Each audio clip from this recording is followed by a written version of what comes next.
All right, welcome to another Teaching Tips Tuesday. My name is Jared Kittleson, Chief Operating Officer here at Foundation for Blind Children.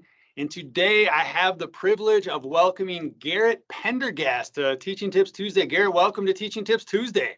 Thank you. Great to see you, and thank you for having me back. So Garrett is a certified teacher of the visually impaired. He's a certified orientation and mobility specialist, a soon-to-be certified vision rehabilitation therapist, and most importantly, a proud father of an FBC graduate. Garrett, I understand you're going to talk to us about the importance of parent education and collaboration. You coming from the unique perspective, you have the parent perspective, you have the vision professional perspective. Talk to us why parent collaboration is so important to the IEP process and the expanded core curriculum. Right, great question. Parents know their children best, and they're able to share a lot of useful information with providers that the school may not necessarily know, because parents spend far more time with their children at home and in the community than we do as providers. Parents aren't educated on the process of the IEP, the IEP process and all things involved.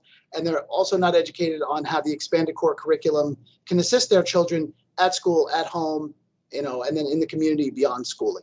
And we also know that providers are very busy with caseloads, IEPs, and working with students. So I was hoping we can talk, today about what some parents can do to kind of help them.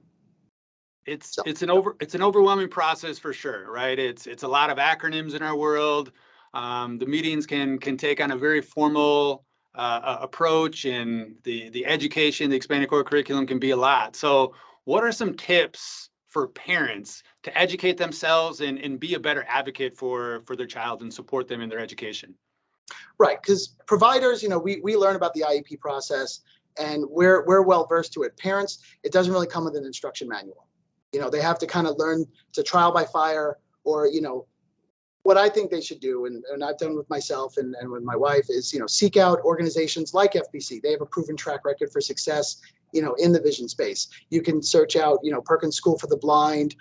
Hadley also as well provides a number of resources for parents. You can check out websites like Family Connect, Paths to Literacy, Paths to Technology, the American Printing House for the Blind as well.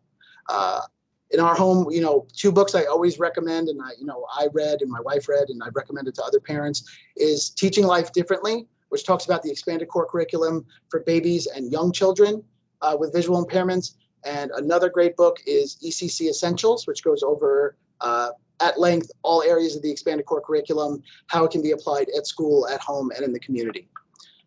Some other things I would recommend is seeking out some parent support groups in your area, or if there are none in your area, look online, and you could be able to connect with other parents that have been through the process before and develop relationships with them.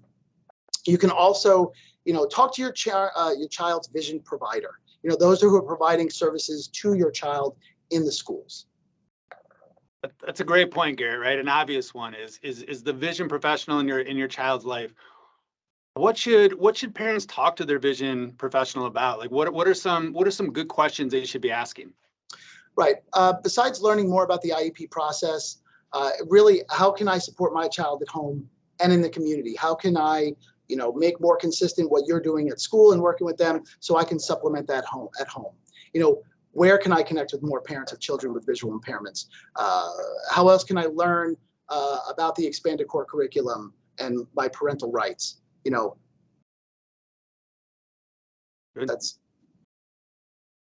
Yeah, what do you think are some of those biggest roadblocks, you as a parent, you as a TVI that parents have as far as finding some of those resources?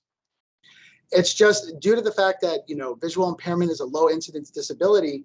It's few and far between. So there's not a lot of compared to the general population. There's not a lot of people out there with visual impairments.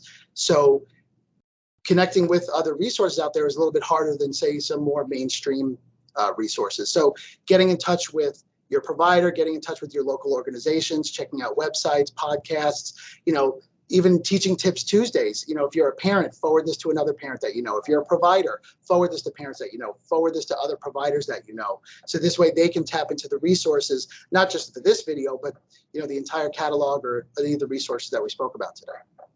Absolutely. That network is huge.